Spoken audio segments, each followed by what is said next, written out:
I don't like this. I disagreed. I don't.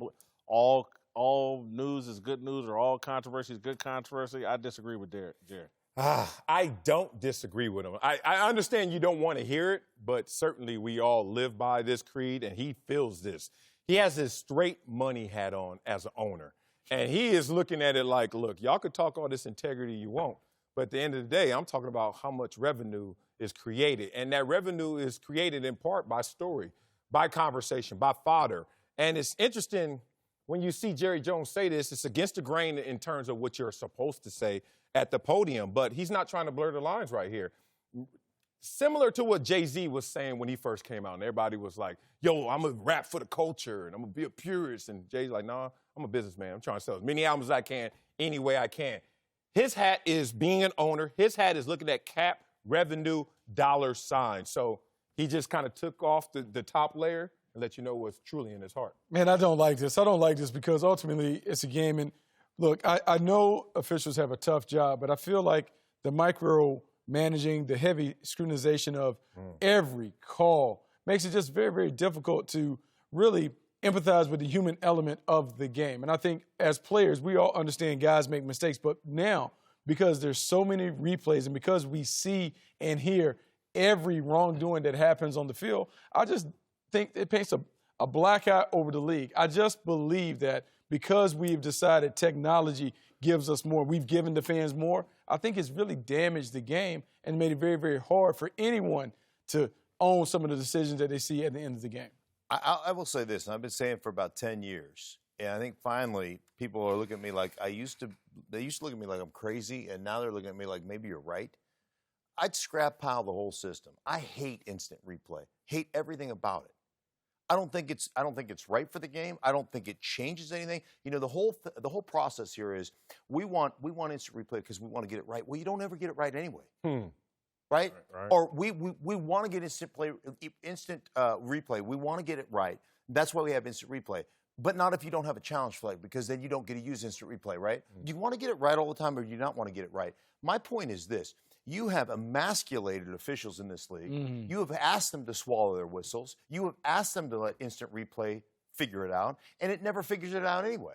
So I'm saying take the whole thing away and let the officials be demonstrative. Let them have authority. Let them call the game. Let's get it over in 2 hours and 47 minutes, and let's move on.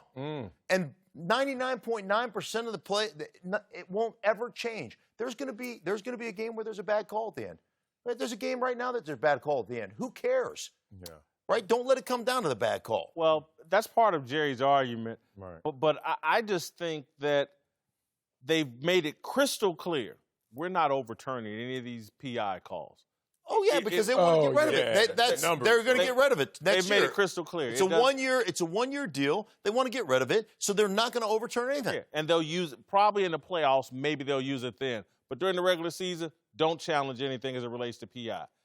But here's where I think Jerry misses the boat is I want to talk about Aaron Rodgers and Matt Stafford, Patricia and LaFleur.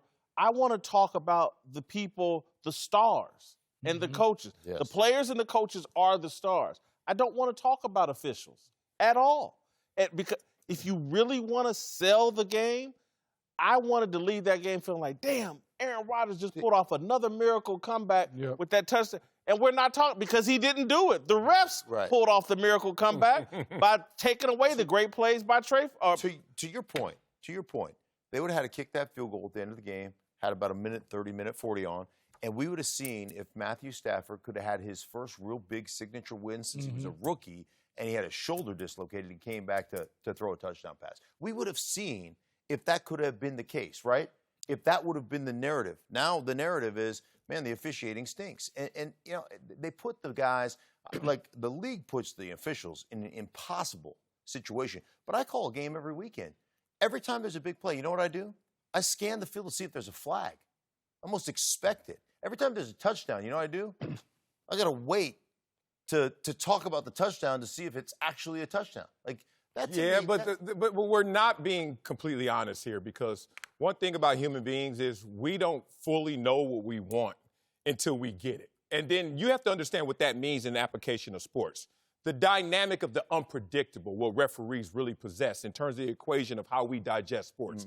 That unpredictability is what is so exciting. If you just went out there and said Team A plays Team B and everything was just monolithic, we wouldn't have the same experience. But that heightened response by the unpredictable. I was in one of the craziest games ever, which I thought was a bad call, in the Music City Miracle. To this day, it's still being spoke of. If we had just won that game in a clean, molded way, I don't think that game is even discussed. And that's what Jerry's saying. He's like, to grow this game, it's not just going to be uniform in terms of understanding.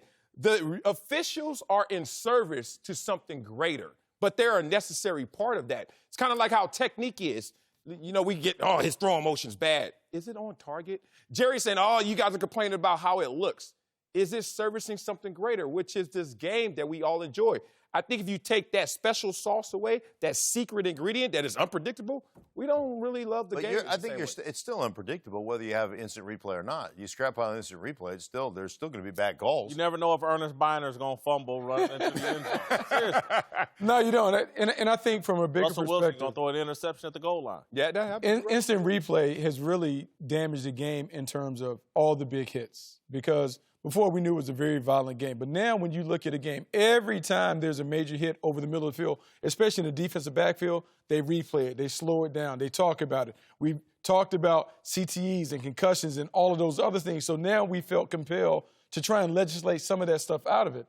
Without the advent of instant replay and the constant re-showing of some of these hits, we wouldn't have this league that is changing and not being played the way that it was played when we were playing. And, yeah, we haven't even to me, that play early in the first half where the DB's making a play on the ball, right, and they call helmet to helmet, and it was a garbage call. And then you're right, they kept showing it over and over and over again. And in the old days, that would have been, hey, great play on the ball, PBU, move on. Is the game better now than it was back then in our day? I would say yes. And I know who would definitely say yes, Jerry Jones, because the game continues to grow at a rate that's even greater than when we played. We can say what we want, but the ticket sales and every other measurable is saying we're accepting this and it's thriving. And I think that's where Jerry's coming from. Well, I think the desire to be entertained, the way we've set up our lives now, we're addicted to our phones and laptops and things. So you put that old school game on right now, I think it does quite well. People love this, man. The old violence? Yeah, people would love to see Dick Butkus. And here's the one issue that I have as a league, and this is what I would say, and I've had this conversation with Roger Goodell before, is let's quit letting people that don't love this league set the narrative of this league. I like that. So this is our game. It's the greatest game in the world, in my opinion.